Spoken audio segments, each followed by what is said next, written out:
بسم اللہ الرحمن الرحیم۔ حضرت عمر فاروق کا ایک اثر انگیز واقعہ۔ خلیفہ ثانی حضرت عمر فاروق رضی اللہ تعالی عنہ نے 24 لاکھ مربع میل پر حکومت کی۔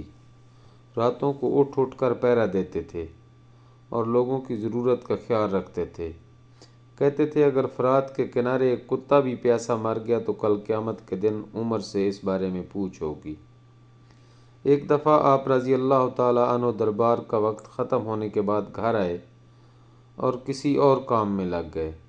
اتنے میں ایک شخص آیا اور کہنے لگا، امیر المومنین، آپ فلاں شخص سے میرا حق دلوا دیجیے۔ آپ کو غصہ آیا، اس شخص کو ایک درہ پیٹھ پر مارا اور کہا، جب میں دربار لگاتا ہوں تو اس وقت تم اپنے معاملات لے کر آتے ہو، اور جب میں گھر کے کام کاج میں مصروف ہوتا ہوں تو تم اپنی ضرورتوں کو لے کر آ جاتے ہو۔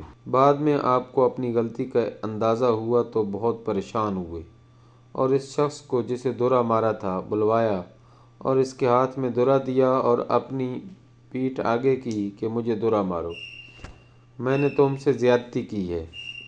وقت کا بادشاہ 24 لاکھ مربع میل کا حکمران ایک آدمی سے کہہ رہا تھا کہ میں نے تم سے زیادتی کی ہے، مجھے ویسی ہی سزا دو۔ اس شخص نے کہا، میں نے آپ کو معاف کیا۔ آپ رضی اللہ تعالی عنہ نے کہا، نہیں، کل قیامت کو مجھے اس کا جواب دینا پڑے گا، تو مجھے ایک درہ مارو تاکہ تمہارا بدلہ پورا ہو جائے۔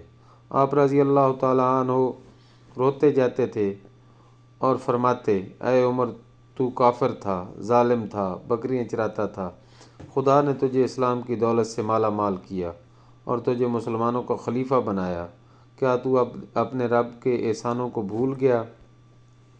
آج ایک آدمی تجھ سے کہتا ہے کہ مجھے میرا حق دلاؤ تو اسے درہ مارتا ہے۔ اے عمر، تو سمجھ بیٹھا ہے کہ مرے گا نہیں؟ کل قیامت کے دن تجھے اللہ کو ایک ایک عمل کا حساب دینا پڑے گا۔ حضرت عمر فاروق رضی اللہ تعالیٰ عنہ اسی بات کو دہراتے رہے اور بڑی دیر تک روتے رہے۔